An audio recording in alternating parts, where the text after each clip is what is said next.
Assalamualaikum warahmatullahi wabarakatuh. Oke, teman-teman, di kesempatan kali ini, di video kali ini, kita akan membahas materi yang berkaitan dengan balikan modulo atau dapat kita sebut sebagai modulo inverse.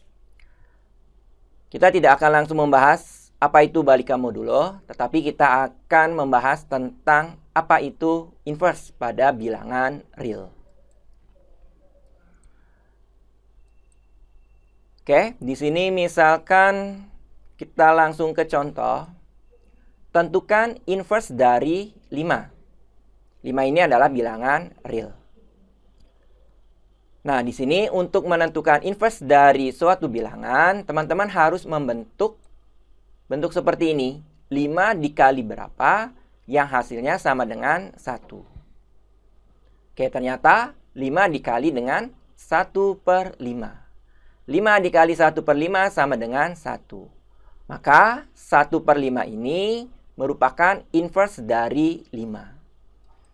Maka inverse dari 5 adalah 1/5. Contoh lain. Tentukan inverse dari 4. Kita harus membentuk 4 dikali berapa yang hasilnya sama dengan 1. Ternyata 4 dikalikan dengan 1/4. Ini akan menghasilkan 1. Maka dapat kita simpulkan, inverse dari 4 adalah 1/4. Oke ya, teman-teman, cukup jelas ya. Ini adalah inverse pada bilangan real. Kalau kita simpulkan, ternyata apa? Yang menghasilkan 1 jika dikalikan dengan bilangan inverse-nya. Oke ya. Kita lanjutkan. Beralih ke balikan modulo. Sedikit berbeda dengan inverse pada bilangan real. Balikan pada modulo itu perlu ketelitian dan ketekunan. Oke, kita akan lanjutkan ke definisinya dulu. Definisi modulo inverse atau balikan modulo. Jika A dan M relatif prima dan M lebih besar daripada 1, maka balikan inverse dari A modulo M ada. Ini menandakan modulo inverse itu memiliki syarat. Syaratnya apa? A dan M-nya itu harus relatif prima. Kalau relatif prima berarti PBB dari A dan M-nya itu harus 1. Baru A modulo M-nya ada inverse-nya. Jika tidak relatif prima, artinya PBB-nya itu tidak sama dengan 1, maka A modulo M tidak memiliki modulo inverse. Oke, ini harus menjadi perhatian teman-teman. Karena sebelum kita mencari modulo inverse, teman-teman harus mengecek dulu apakah kedua bilangan tersebut AM-nya itu relatif prima. Oke, kita akan lanjutkan. Balikan dari A modulo M adalah bilangan bulat X sedemikian sehingga dapat kita bentuk menjadi X kali A kongruen dengan 1 dalam modulo M. Nah, ini adalah definisi dari modulo inverse. Sekali lagi, balikan dari A modulo M adalah bilangan bulat X, ya. Sedemikian sehingga X kali A kongruen dengan 1 dalam modulo M. Kalau dirasa terlalu sulit ya definisi ini, nanti untuk mencari modulo inverse kita gunakan rumus seperti ini.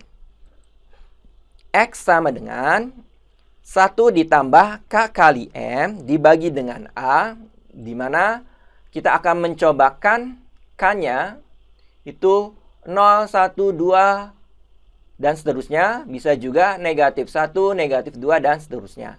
Artinya K-nya itu harus bilangan bulat. Oke, kemudian solusinya adalah semua bilangan bulat yang memenuhi semua bilangan bulat yang memenuhi. Ya. Yang kita ambil adalah yang bilangan bulat hasilnya. X-nya, ya. Bukan K-nya, tetapi X-nya. Oke, untuk lebih memudahkan, kita akan langsung ke contoh untuk mencari modulo inverse. Tentukan modulo inverse dari 4 modulo 9. Teman-teman jangan langsung tergesa-gesa mensubstitusi ke rumus modulo inverse ya. Tetapi teman-teman harus ingat bahwa kita harus menentukan nilai PBB A, M terlebih dahulu.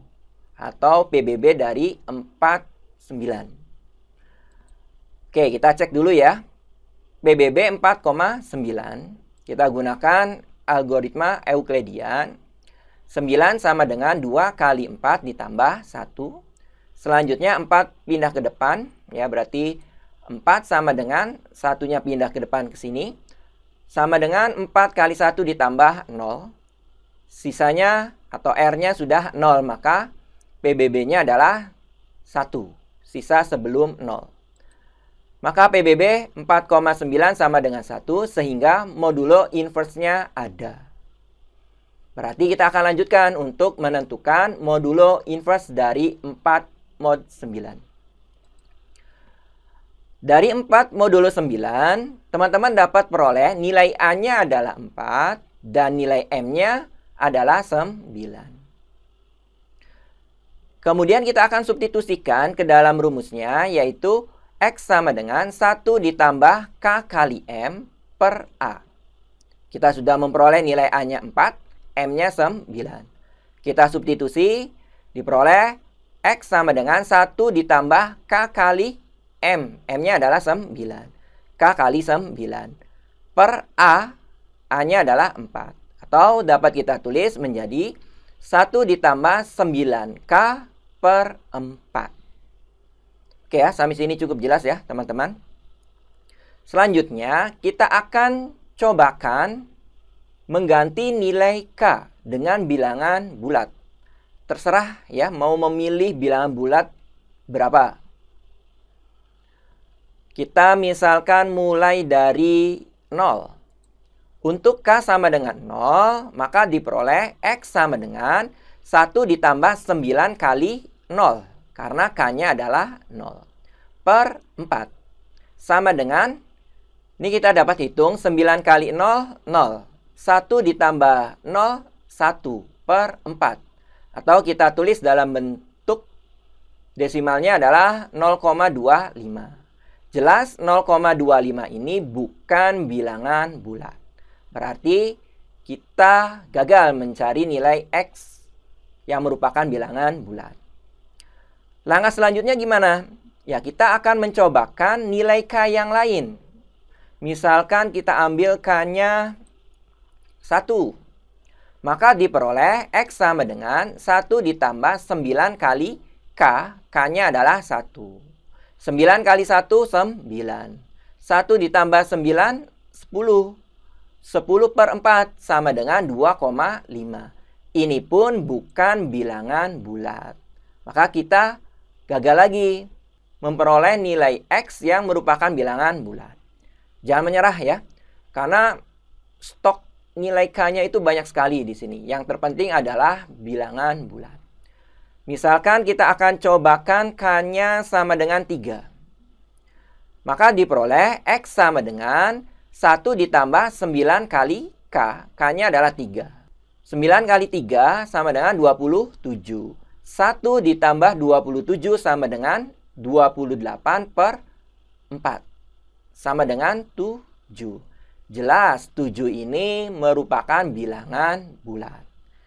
Jadi kita sudah berhasil ya menemukan nilai X yang merupakan bilangan bulat. Ya, ketika K-nya sama dengan 3. Nah, di sini untuk K-nya tidak harus berurutan ya, 0, 1, 2, dan seterusnya. Oke, boleh juga kita mengambil nilai K-nya itu negatif. Misalkan, Untuk K sama dengan negatif 1, maka diperoleh X sama dengan 1 ditambah 9 kali K.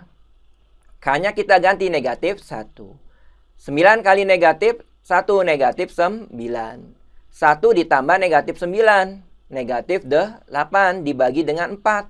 Negatif 2. Negatif 2 ini merupakan bilangan bulat. Oke ya teman-teman. Jadi sekali lagi, teman-teman silahkan mencobakan nilai K yang merupakan bilangan bulat. 0 boleh, yang positif boleh, negatif juga boleh. Yang terpenting menghasilkan nilai X yang merupakan bilangan bulat. Oke, kita anggap cukup ya untuk mencari modulo inverse-nya. Berarti kita dapat simpulkan modulo inverse dari 4 mod 9 adalah 7 mod 9, kemudian negatif 2 mod 9, dan seterusnya. Artinya masih banyak lagi ya di sini. Tidak tunggal modulo inverse. Oke, mudah-mudahan cukup jelas ya sampai sini teman-teman. Yang perlu diingat, teman-teman jangan tergesa-gesa mencari nilai X yang merupakan bilangan bulat, tetapi harus mengecek dulu ya, PBB-nya itu harus 1. Itu menandakan memiliki modulo inverse. Oke, kita akan lanjutkan ke contoh berikutnya. Tentukan modulo inverse dari 18 mod 10. Langkah pertama, kita harus menentukan nilai PBB dari 18,10. Kita menggunakan algoritma Euklidian. 18 sama dengan 1 kali 10 ditambah 8. Kemudian 10-nya pindah ke depan. Berarti 10 sama dengan 1 kali 8 ditambah 2. Selanjutnya 8 sama dengan 4 kali 2 ditambah 0. Oke teman-teman, cukup jelas ya. Karena R-nya 0, kita sudah dapat menyimpulkan PBB dari 18,10 adalah 2. 2 tidak sama dengan 1, sehingga tidak memiliki modulo inverse. Selesai untuk contoh yang ini. Jangan dilanjutkan mencari modulo inverse. Karena di sini sudah disimpulkan 18 mod 10 itu tidak memiliki modulo inverse. Oke ya teman-teman, cukup jelas ya. Sekali lagi, langkah yang paling penting adalah mengecek apakah PBB-nya itu bernilai 1. Atau dengan kata lain adalah kedua bilangan tersebut relatif prima. Oke, referensi yang digunakan adalah Renaldi Munir tahun 2005, Matematika Diskrit, Informatika. Mudah-mudahan apa yang saya sampaikan ini mudah dipahami dan bermanfaat ya teman-teman. Terima kasih atas perhatiannya. Saya akhiri. Wassalamualaikum warahmatullahi wabarakatuh.